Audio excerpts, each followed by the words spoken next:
So everyone, welcome back. Larry here with you again, also with Clay and Dan. You guys might remember us three from our last video, our live stream brew day we did. Well, it was a little about a month and a half ago, maybe now. Wow. I don't know. Yeah, it was several weeks back. We had a great, awesome live stream. If you haven't seen it, go check it out. It was a fun, record-setting marathon. It was a long day. Stream. But we had a blast, and we never did find that groundhog, by the way, did we? No. So it must. Without the video, I would not have. I still wouldn't believe you. I didn't see it since then. I didn't see it that day, and I didn't see it until your video somewhere. Yeah. So if you don't get the joke, go back and watch that video. We had an issue with a groundhog on our brew day. So fun stuff. All right, so here we are to taste that beer, which was, by the way, a pre-prohibition lager. And so what makes a pre-prohibition lager? Well, I have a recipe for it here. I can go over once we get ourselves a little pour and a little tasting, and we'll talk about the recipe there. Shall we do this? Yum. All right, check it out. Who's first?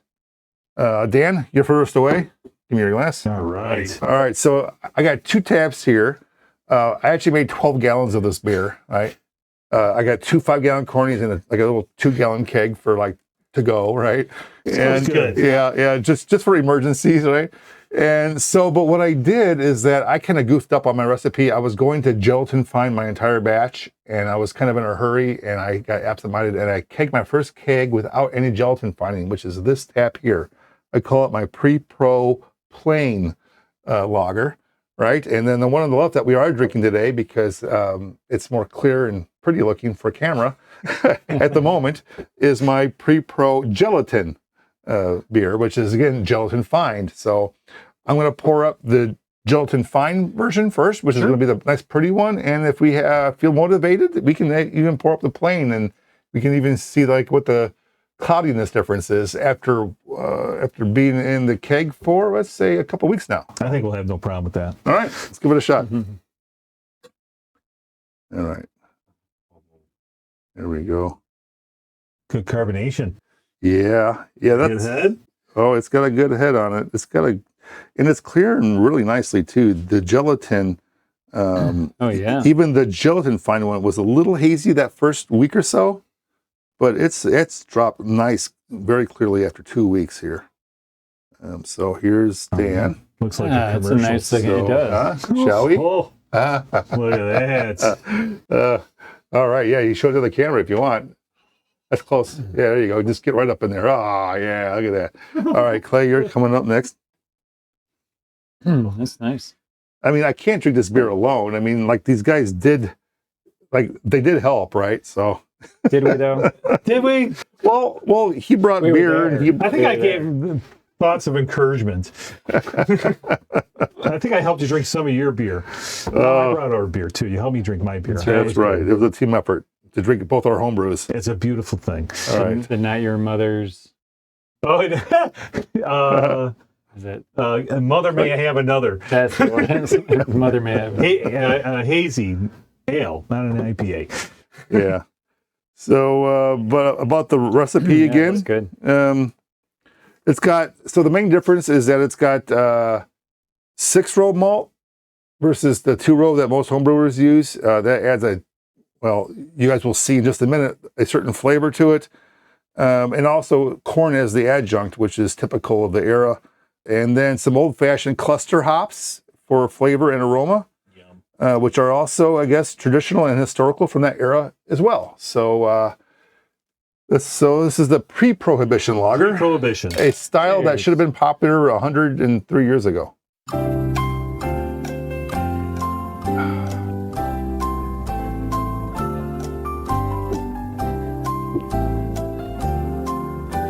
Very drinkable. It's got a bit of that grainy flavor, doesn't it? It does, yeah. Yeah, because we were looking at this historical beer style category on the BJCP website. Malty.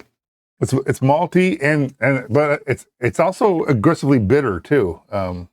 More so than a typical lager that we're used to today, right? And that's the whole point of this thing. It's supposed to be bitter. Yeah, it's a little bitter. and a corn-like roundness and impression of sweetness. I don't taste so much sweetness, but substantial hop bitterness. A little bit right before the end, right there. You taste a little bit of that sweetness, but then it gets knocked out with. I think it's the dryness, isn't it? Well, it's dry very too. dry. It's very dry, It starts getting a little sweet, and then it's like, oh, dry. By the way.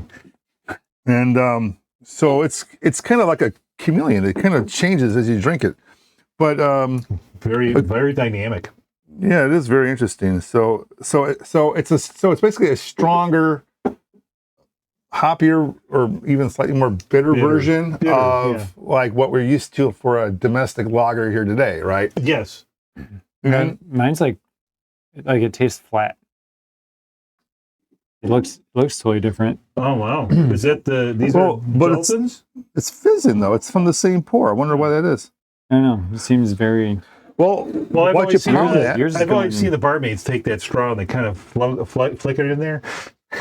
Yeah, I don't know why yours is. Maybe it's the glass. Shake it up a little. It's because everything else is the same. It might just be the glass. Would you want to pour it in a different glass? No, it's fine. Oh, okay. I was just wondering if that, because I was looking at yours, I was just like, Yeah, wow, mine's it's like really a fizzing. like a Don't blizzard worry in about there. it. You're not cleaning the dishes right. Yeah, right. Yeah. Don't worry. I'll give him a new glass. But so I guess this is the style. It's okay, right? I mean, it's fine, but it's not like my best lager. I wouldn't crave to brew this beer again. What was that lager that you made that was like really fast? You made it like 7 days or something like that. Oh, that was my 11-day lager. Yeah. I think I called it. It was like it was a Helles, a Munich Helles actually at the time. That was really good. Now that's one of my favorite lagers, right? Yeah. This is not that. Of course, that is made with two-row malt and other hops and things. But honestly, I mean, the closest thing I could describe what this beer tastes like for you who can't taste this, and I told these guys already, and actually Clay brought some over as a little joke that we already had, was some Mickey's Big Mouth, some like malt liquor. That's the flavor impression I get from drinking this malt liquor. Which, by the way, I couldn't find at the actual beer store. I had to go to a gas station to get it. They wouldn't even sell it where they have thousands of beers. I asked him where it was, and they laughed at me. Yeah. So he had to go to a gas station to get some Mickeys. So for those, again, to reiterate, that was my impression. I don't know if you think they taste like not Mickey's, or is it a malt? To me, it tastes like a stronger, more aggressive, bitter version of an American lager, which to me was always sort of like a malt liquor.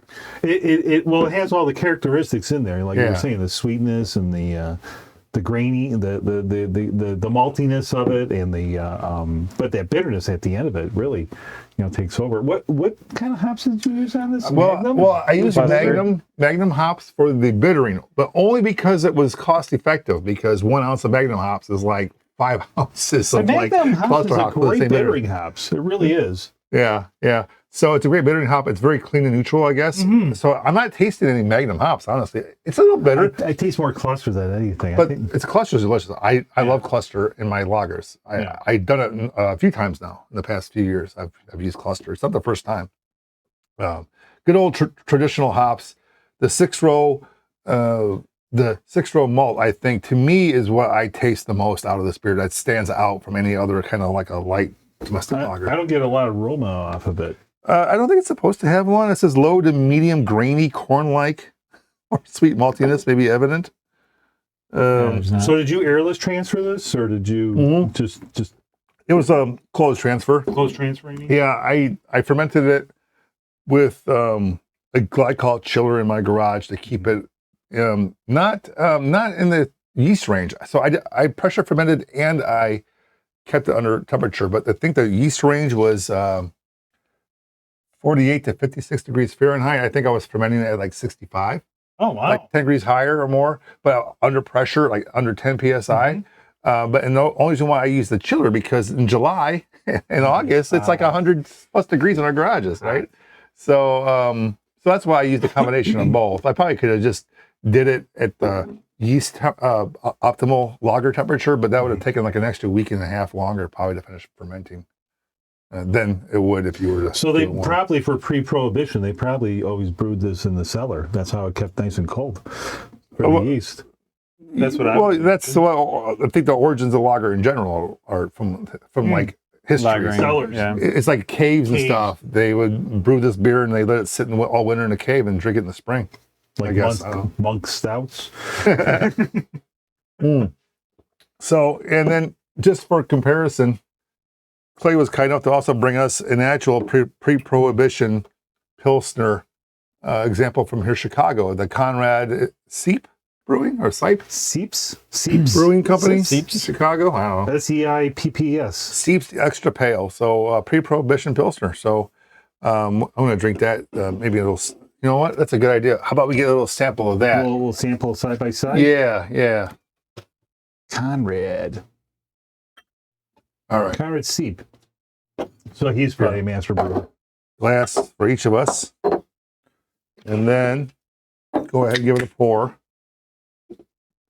And see if it tastes in any way similar. Because, this homebrew is growing on me. I actually, at first I was a little taken aback by the greeniness, like I mentioned, and the bitterness is a little hotter than I thought. But it's within the range of the guidelines for the style, right? So I don't think it was that. Yeah, so that's a little, so that's even cloudier and hazier than my homebrew. Yeah. Yeah, so my homebrew actually looks better than the commercial example. Yeah. Oh, look at that contrast. I love it. All right, so now the taste test. Let's see. Cheers. Oh, sorry. Cheers. Cheers.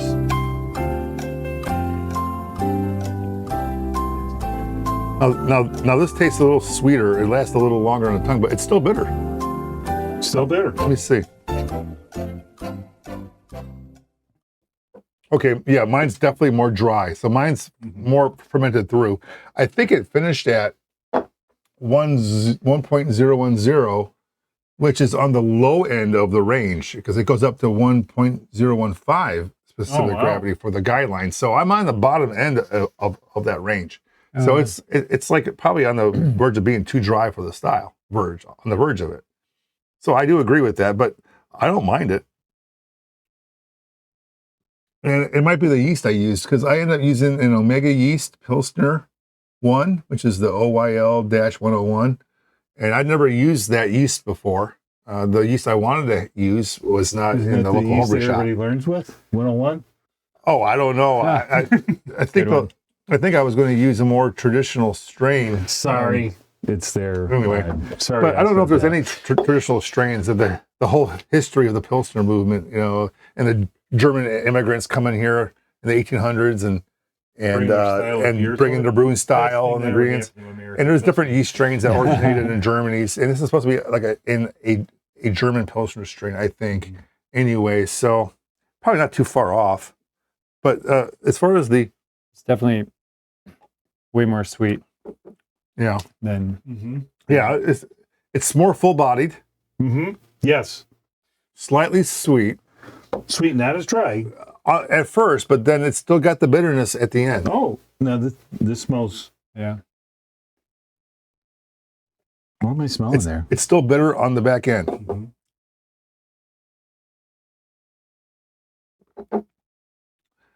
I don't know, man. I like them both. I think different yours reasons. has a more dynamic taste through it, whereas It's got more notes to it. yeah, Yeah. it's got more layers to it. Yeah. Whereas then the store bought beer, like I said, it has that sweetness to it. I wonder if they wouldn't probably have added like sugar cane or Well, corn sugar to it. well, I don't know. I mean, we can call the company and ask them how they brew it. They'll never Was it on tell. the back of the can? They'll never tell you. No, No, it's just we'll say. generic. No. Okay. I do like it when commercial beer actually does put some of their ingredients, like the hops that they use and the grains they use on the outside. Maplewood does that a lot, which is really interesting. Sorry about that. But that's good. I was trying not to do that. We just stuffed our faces on some ribs and potatoes and some fresh sweet corn And watermelon. and watermelon. Thank you for bringing some watermelon. My gosh, it was We delicious. just stuffed our faces, and oh man, that came up at the wrong time because it's so carbonated too. I See, mean, that's look at- what I'm missing. That Yours is kind of like mine, but you had a pretty good head on yours. This one was like no head. No. Yours is holding it all over the place. It might be the glass. That lacing. You got that lacing. Maybe one glass is a little dirtier, dustier, Yeah. or cleaner, or got some soap residue or something. Maybe I don't know. You got the dirty glass. I heard that's the most All right, fun. fine. Here, it's a smaller. No, actually, you know what? You got the true Prohibition beer because I don't think they clean dishes back there. Remember they were doing everything underground. I'll give them a glass, and I could top you up if you wanted some more. I want to see what the plain one's like. Oh, look at that! Look at that. He's got a lot of Nice head in little that one. roll. Let the camera see that. Oh, here. You know what? See, here. I'll just do it this way. Sorry. Oh yeah. See that? See there? See, but you got a lot of head there. Now you probably got no bubbles. A little fizz. Mine's got lots of fizz. Still holding the head. That's so weird. I don't know. It came from the same draft. I mean, it came from here. Oh well. So we're drinking the gelatin one right now. We're drinking the Yes. Gelatin Find one. Yes. Yeah, gelatin. So I can pour the plain one next if you'd like, unless you're too full from the ribs. Never too full of beer Oh. or bourbon. Okay. So Kind of like go hand in hand. I think they are using different hops as well. Definitely. I don't know what they're using, but it's not the same as this one. Mm-mm. But the characteristic of a true Prohibition is you have to use 6 grain. 6 grain. 6 grain is like 6 row, yeah, or right. 6 row. I mean. Right. I mean, it's a very simple grain bill, right? I mean, for me, it was 72% 6 row and 28% flaked corn. So that's the simplest grain bill I think I've ever brewed. Oh my god! I think that's pretty. This was cheap to make too. Yes. This didn't cost you hardly anything. Very affordable, Oh my god! Yeah. except the corn. The corn actually costs more than the What? than The the barley. 6 grain? Yep. Or the 6 row? Well, actually, the 6 row costs more than the 2 row. I know it's counterintuitive, but because there's only basically one maker in the homebrew shop that makes 6 row malt, at least where I shop, and they just charge more for it. Oh. Because it's the only thing, it's the only one they have Because of they that can. stuff. Yeah. Right? I know when they mass The only produce the option. stuff, it's like it's cheaper because it's, big companies, big contracts, big farm, whatever. But no, for us, for me, the home brewer, no, the actual 6 row costs more than the 2 row, and the flake corn costs more than both. Yeah, we're actually in a very convenient location where we actually have access to 3 brew shops. 3 brew shops. Yeah. Basically equidistant. Equidistant. Yeah. Crazy. From where we live. I mean, we just take the rotation. I'm going to go this one. Not I'm the gonna go reason that I moved here, but anyways. Yeah. It could be a selling point. one. Yeah. So, yeah. Write that one down. But yeah, equal distance. So that's and you can pit each one with their ingredients and their prices and stuff like that. Mm-hmm. Yeah, you can say, the other shop offered me this deal. What can you do what for can me? you do me? Oh well. It's a rare thing to say that we can do that, because like you said, some places don't have any or only have one. No. Maybe that's a long drive away or something. Mm-hmm. All right. Well, very good. The freshest ingredients. I think that's the key thing. Good turnover. inside there. we still got some more of this beer.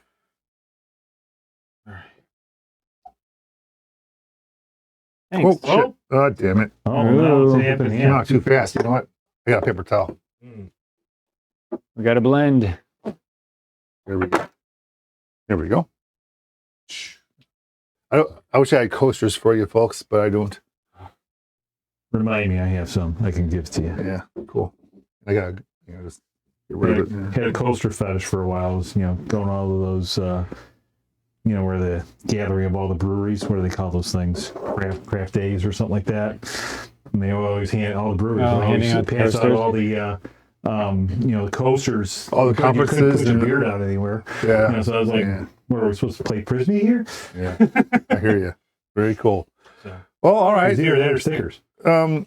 Well, thank you, Cole.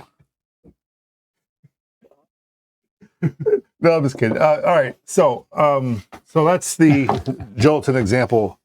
I don't know if we should. I don't know if we're going to be able to get to the plain example, the non-gelatin one. I mean, my God, we're going so slow on I these. think we could. All right, hold on. You Here think it we can do goes. this? October. Bottoms up. Zigga zagga, zigga zagga. Oi, oi, oi. I got a lot ahead on that. Yeah.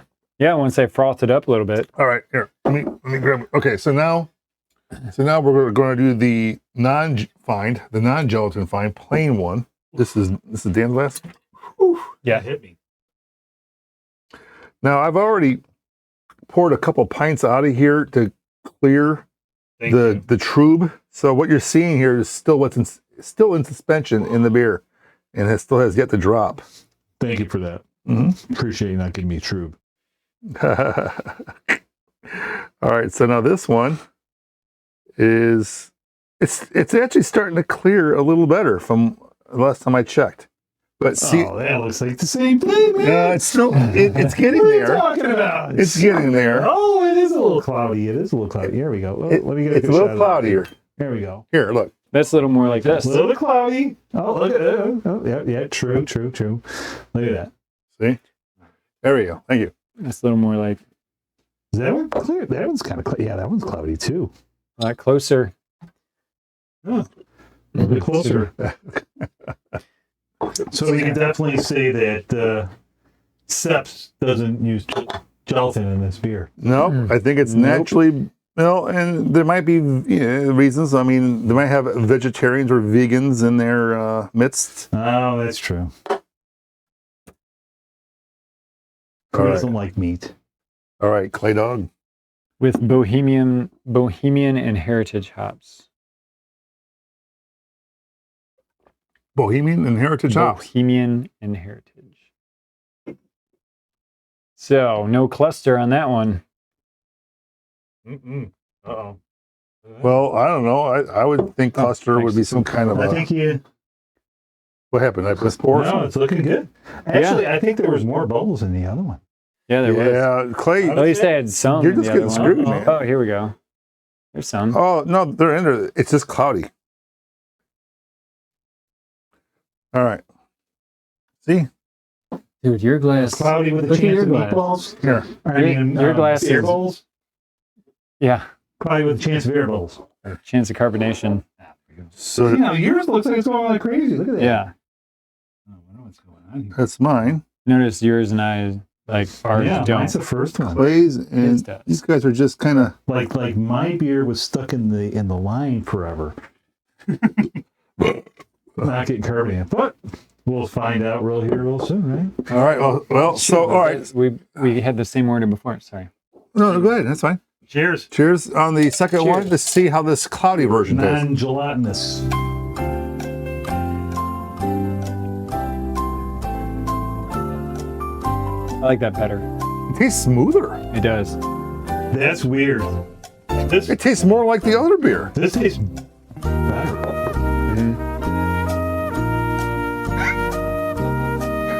It's true.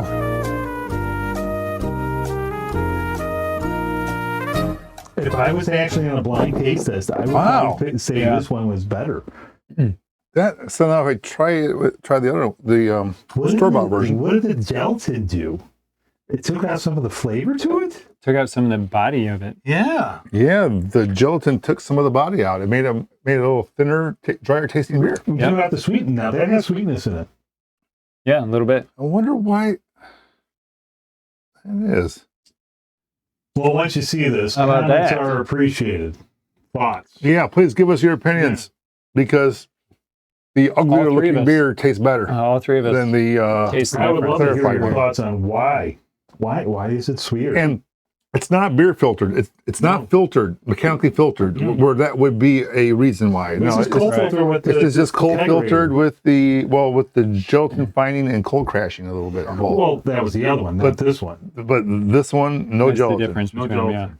No gelatin, just cold crashing with. Prior one was gelatin that was really clear. This one is, And if I let this sit for like another month, it might be completely clear too, you know. Yeah. But Who's got time to let beer sit around for a month? no, I don't know, not me. God. Not this guy. You got beer sitting around for a month. Something's wrong. You're drinking the wrong things.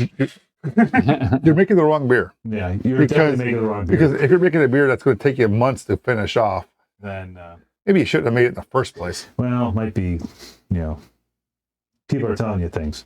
Like you offer, would you want a beer? No, thanks. I brought my own. That's how you know. Maybe you should quit the hobby. You know? Anyway, so, well, all right. I think we've been rolling on long enough. But so the consensus: non-gelatin fine tastes better, more well-rounded, less thin, more full-bodied, slightly sweeter, not as bitter on the back end even. Dynamic all the way through. Definitely. Yeah. Interesting. Well, there we go. Well, so it's like I made two different beers. It really is. Kind of. You can say that. Yeah. I mean, all right. Well, all right, everyone. One final toast. Cheers. The Beer-N-BBQ with Larry. Cheers. And Jared. And, see you, fellas.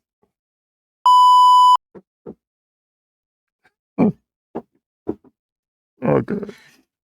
What was that? I don't know. I get nervous. I really do.